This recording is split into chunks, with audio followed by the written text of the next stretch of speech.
Hey everyone, स्वागत है आप सभी का रक्षा अनप्लग्ड पर। भाई, अगर आप भी नींद से त्रस्त हो चुके हो, आपको नींद आती ही नहीं, सोने के लिए आपको दवाइयों का यूज़ करना पड़ता है, पिल्स लेनी पड़ती है, तो बिल्कुल रामबाण इलाज बताने वाली हूँ। एक चैनल है बेहोश टॉक करके, वहाँ पर जाकर आप कुछ महिलाओं की स्ट्रगल सुनिए, स्पेशली उन महिलाओं के जिन्होंने यूट्यूब पर झंडे गाड़ रखे हैं कि वो कितनी क्रूर हैं, कितनी बददिमाग हैं, कितनी बदतमीज़ हैं, कितना वो दूसरों को परेशान कर सकती हैं।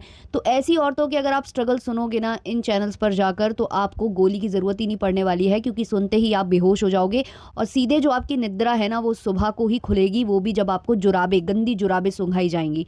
तो भाई, आ चुकी हूँ मैं इस मैटर पर बात करने, क्योंकि यार ये वीडियो मैंने देख लिया है, और जब ये वीडियो मैंने देख लिया है तो भाई इससे मैं बनाऊंगी कंटेंट। मैं अपने किसी भी मिनट को ज़ाया नहीं जाने दूंगी, स्पेशली इनके केस में तो बिल्कुल भी नहीं। तो जैसा कि आपको पता है कि जानी मानी व्लॉगर, जिनको लोग लिपस्टिक माता, असुरा माई और बहुत सारे नामों से जानते हैं, और कौन कौन से नाम है आप लोग कमेंट सेक्शन में बता देना अगर मैं भूल रही हूँ, क्योंकि मुझे 2 ही नाम फिलहाल याद आ रहे हैं। तो आप जो इनके नायाब नाम है वो कमेंट सेक्शन में ज़रूर बताना। तो ये मोहतरमा पहुंच चुकी हैं बेहोश टॉक में दूसरों को बेहोश करने के लिए, और जो इन्होंने यहाँ पर कहानी परसी है और जो इनकी रियल कहानी है, उसमें भी मैं डिफरेंस बताऊंगी कि कैसे ऑडियंस का सी काटा जाता है। क्योंकि दिन के 3 ब्लॉग डालती हैं हमारी असुरा माई, मतलब ब्लॉग का मतलब ही इन्होंने बदल कर रख दिया है। ये ना हर मिनट अपडेट देते हैं ले देकर अपने चैनल पर कि हर मिनट का ये अपडेट है। तो वो अपडेट ये अपने चैनल पर देती हैं दिन में 3। जो ब्लॉग डालेगा उसे याद ही नहीं रहेगा कि उसने कौन कौन से झूठ कहाँ कहाँ परोसे हैं। तो ऑब्वियसली वो जब कहीं और जाएगा और अपनी कहानी बताएगा, तो कहानी में डिफरेंस तो आएगा ही ना आएगा। तो डिटेल में डिस्कस करते हैं। लाइक शेयर सब्सक्राइब हाइप ये सब कर देना भाई। लाती हूँ कभी कभी, मतलब ऐसे, मतलब भूले भटके मैं बना देती हूँ पॉडकास्ट। अगर मैंने कोई कचड़ा देखा है तो ऑब्वियसली मैं उसका तो पूरा यूटिलाइज करूंगी, व्लॉग छापकर, रिएक्शन छापकर। तो जो लिपस्टिक माता है, इनकी जो है दास्तान, दुख की दास्तान शुरू होती है यहाँ से कि ये जैसा ही पैदा हुई थी ऐसे ही इनकी जो माता जी हैं वो डेथ कर गई थी। और फिर उसके बाद इनकी ज़िंदगी में, मतलब पैदा होते ही बहुत ज़्यादा संघर्ष था, क्योंकि इनको पालने पोसने के लिए विभिन्न विभिन्न प्रकार के लोग आते थे, अलग अलग लोग आते थे जो इनको खिलाते भी थे और खिलाते भी थे। उसके बाद क्योंकि इनकी 3 बहनें थीं और सबसे बड़ी बहन है जो कि इनकी काफ़ी ज़्यादा केयर करती थी, तो जब उनकी शादी हुई तो वो इनको लेकर चली गई। लेकिन उनके ससुराल वालों को आपत्ति होने लगी कि इसको क्यों लेकर आए हो। तो ऐसे ही बेचारी बहुत स्ट्रगल का जीवन जीती रही, मतलब काम काज करते करते बड़ी होने लगी। मतलब ऐसा लगता है कि पैदा होते ही आंटी काम करने लग गई थी, क्योंकि आंटी ने कहा कि फिर मैं घर के काम काज और इसमें अपना मन लगाने लगी। फिर स्कूल जाने का टाइम आया, तो स्कूल जाने के टाइम से पहले आंटी जी घर में कामकाज संभाल चुकी थी, कपड़े बर्तन खाना पीना सब अकेले दम कर लेती थी। मतलब 1-2 साल 4 साल 5 साल 6 साल तक का बच्चा कितना ही काम कर सकता है, लेकिन आंटी सुपर वुमन थी, तो आंटी सब कर रही थी। उसके बाद क्या होता है कि स्कूल जाने का मौका आता है, तो घर में ऐसा कोई ज़रूरी नहीं था कि आप स्कूल जाना हो तो जाओ, नहीं जाना हो तो नहीं जाओ। तो वो मैडम कहती हैं कि फिर मतलब हम ज़्यादा काम में ही दिमाग लगाते थे, घर का कामकाज करते थे, उसी में हम जो है लिप्त रहते थे। और फिर जैसे ही मेरी 9वीं कक्षा कंप्लीट हुई तो मेरी शादी करा दी गई।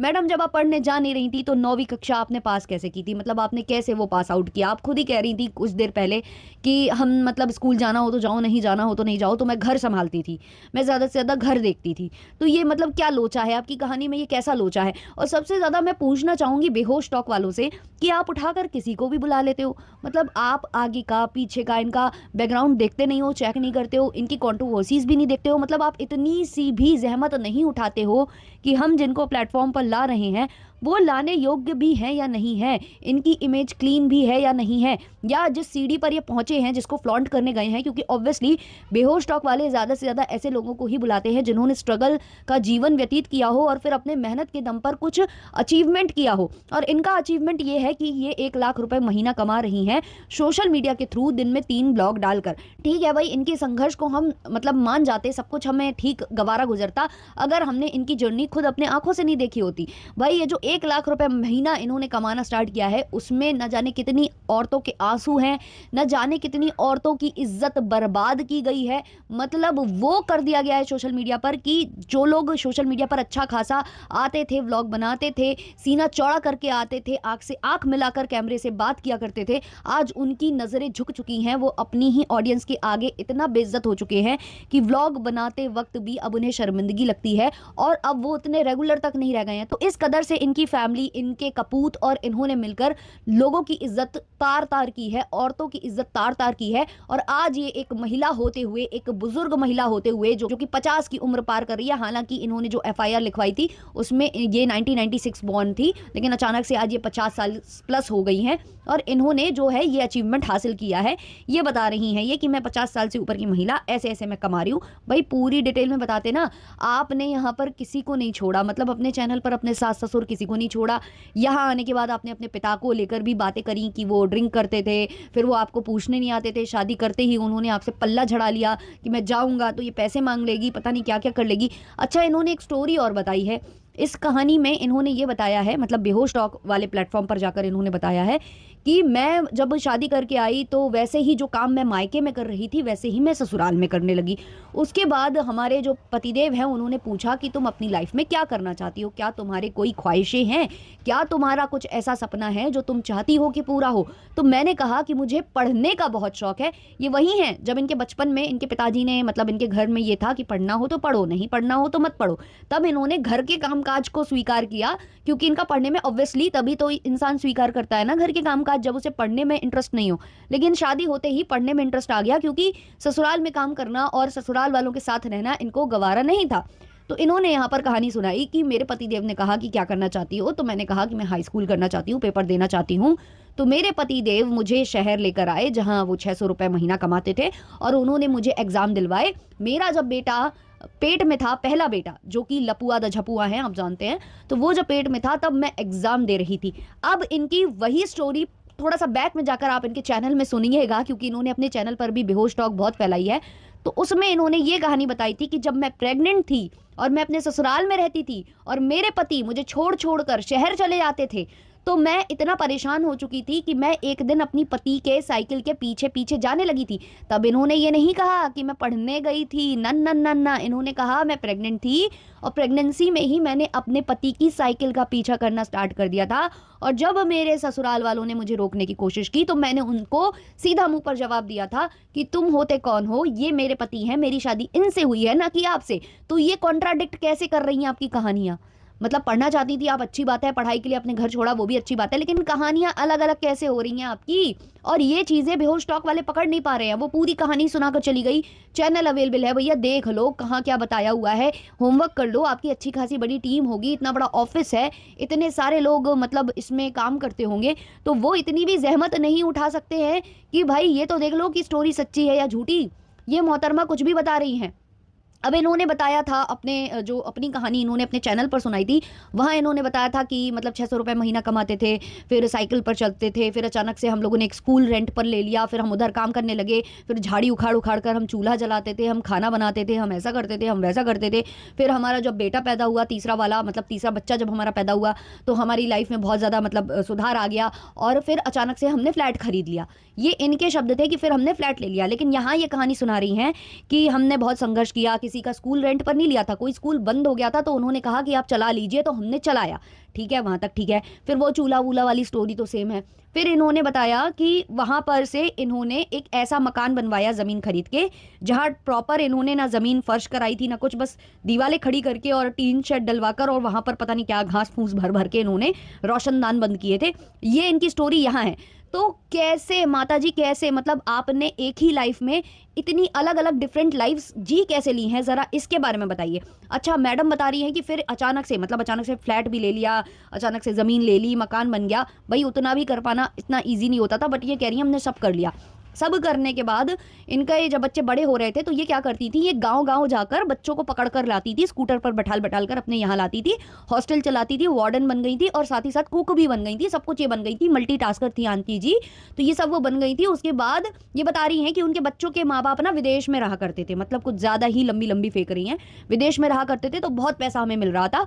लेकिन हमारे दिमाग में ये आ रहा था कि हम ये गाँव के बच्चों के साथ अपने बच्चों को क्यों रख रहे हैं। सबसे पहला प्रश्न कि विदेश में जिसके माँ बाप हैं वो खुद क्यों अपने बच्चों को साउथ में भेजकर, या फिर भाई यहाँ पर जो नॉर्थ है या इधर पर जो बोर्डिंग स्कूल चलते हैं वहाँ पर भेजकर क्यों नहीं वो पढ़ाना चाहेंगे।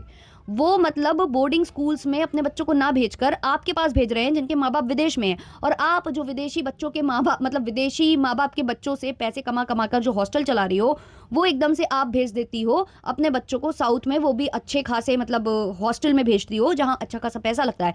मतलब लॉजिक समझ में आया आपको इनकी बातों का? इन्होंने रातों रात इतना इनकम जनरेट कर लिया सिर्फ और सिर्फ हॉस्टल चलाकर, सिर्फ और सिर्फ किराए का स्कूल चलाकर, कि इनकी लाइफ में सब कुछ आ गया, सब कुछ मतलब सब कुछ, इतना ज़्यादा कुछ आ गया। मतलब यार कहानी का सिर पैर एटलीस्ट, चलो मैं कहती हूँ कि आपसे नहीं हो पा रहा है बेहोश टॉक वालों से कि इनका चैनल जांच लें, देख लें कि इन्होंने क्या बोला है क्या नहीं बोला है, वो नहीं हो पा रहा है, तो एटलीस्ट जो ये कहानी सुना रही है उसमें तो लूप होल्स निकाल सकते हो आप लोग कि अलग अलग स्टेटमेंट कैसे इसी कहानी में अलग अलग बातें कैसे हो रही हैं इनकी।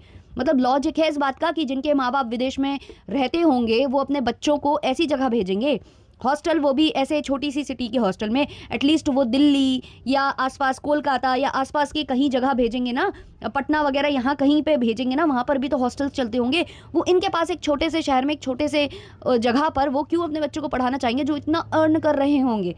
तो भाई इनकी कहानी में बहुत ज़्यादा लोचा है, लोचा ही लोचा। आज सुना मैंने लोचा ही लोचा, आज सुना मैंने लोचा ही लोचा। पहले आंटी जी अपने बच्चों को चावल पीस कर उसका हलवा बनाकर पता नहीं क्या क्या बनाकर पिला देती थी, खिला देती थी दूध के नाम पर। फिर आंटी ने अचानक से गाय भी पाल ली, गाय का दूध बेच भी लेती थी, बेच कर उससे भी अच्छा खासा पैसा बना लेती थी। आंटी की कहानी कुछ भी हो सकती है। फिर उसके बाद आंटी ने और भी बहुत सारी लफाजियाँ मारी हैं, जैसे कि इनकी बहू आई तो वो डांस करती थी, इनके पास खाने तक का पैसा नहीं था। मतलब जिस व्यक्ति ने रातों रात इतना कुछ बना लिया हो, मतलब 600 रुपए से सीधे वो मतलब सब कुछ उसने अर्न कर लिया हो पिछले मतलब 2 ही 3-4 सालों में, क्योंकि इनके बच्चों की एज डिफरेंस ऐसे ही है, एक 2-2 साल का। तीसरे बच्चे के होते होते इनका सब कुछ सेटल डाउन हो चुका था। तीसरे बच्चे के आते ही इनकी लाइफ में सारे चेंजेस हो गए थे, 360 डिग्री का टर्न आ गया था।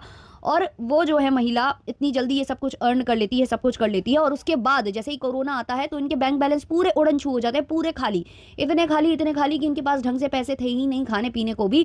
उसी में इनकी बहू ने एक नाच के वीडियो बना दिया जो कि वायरल हो गया, और उसके बाद वो व्लॉग बनाने लगे। व्लॉग से पहले मंथ उनकी 40,000 की सैलरी आ गई, और फिर आंटी जी भी चालू हो गई कि भाई ठीक है, पहले आंटी कह रही थी हमारी इज्जत चली जाएगी, लेकिन जैसे ही पैसे आए तो पैसों पर इज्जत, मतलब इज्जत, पैसे इज्जत पर भारी हो गए, है ना। तो फिर आंटी जी भी व्लॉग बनाने लगी। तो आंटी जी ये कई बार अपने ब्लॉग में इनके बच्चे सफाइयाँ दे चुके हैं कि हमारी इतनी अच्छी स्थिति थी ना कि कोरोना में स्कूल ज़रूर बंद हो गया था, लेकिन ऐसा भी नहीं था कि भाई हमारे खाने पीने की कुछ प्रॉब्लम थी, हम तो दूसरों को और उल्टा मदद करते हैं, ऐसी हमारी स्थिति रही है। और आज आंटी कह रही है कि नहीं कोरोना में तो ये हाल हो चुके थे। इसलिए भाई मत विश्वास करना। अब ये बेहोश टॉक अगर ऐसे लोगों को ला रहा है जिनकी हम असलियत पकड़ पा रहे हैं, तो जितने पिछले आकर गए हैं या जो भी बीच में आए हैं, तो अब उनकी भी असलियत पर शक करने का मन करेगा, क्वेश्चन मार्क लगाने का मन करेगा। और इसलिए कह रहे हैं कि भाई अपनी जो क्रेडिबिलिटी है उसको मेंटेन करिए।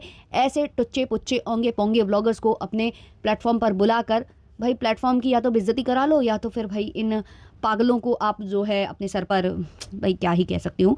क्या है आपके इस पर ओपिनियंस कमेंट सेक्शन में ज़रूर शेयर करिएगा। मिलते हैं जल्द ही नेक्स्ट वीडियो नेक्स्ट पॉडकास्ट के संग, तब तक के लिए टाटा बाय बाय।